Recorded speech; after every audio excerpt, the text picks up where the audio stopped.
পৃথিবীর বুক থেকে দুই নভোচারীকে নিয়ে অভিযানে যাওয়া মহাকাশযানটি ফিরে এসেছে আরোহীদের ছাড়াই।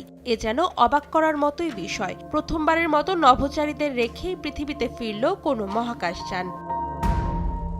নাসার কর্মকর্তারা জানান, গত ৫ জুন সুনিতা উইলিয়ামস এবং বুচ উইলমোর বোয়িং স্টারলাইনার মহাকাশযানে ৮ দিনের অভিযানে মহাকাশের উদ্দেশ্যে রওনা দেন।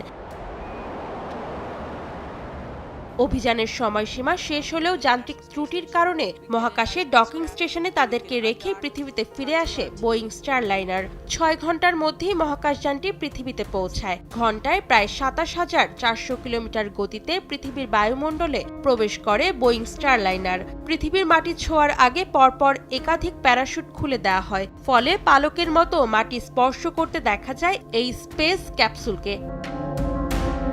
ধারণা করা হচ্ছে শুরু থেকেই মহাকাশযানটিতে সমস্যা ছিল।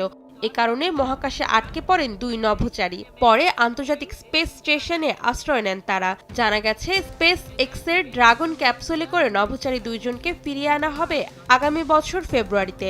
এরই মধ্যে তাদের খাবার, জ্বালানি ও অন্যান্য সামগ্রী সরবরাহ করা হয়েছে রাশিয়ার মহাকাশ সংস্থা রসকসমসের কার্গো মহাকাশযানের মাধ্যমে।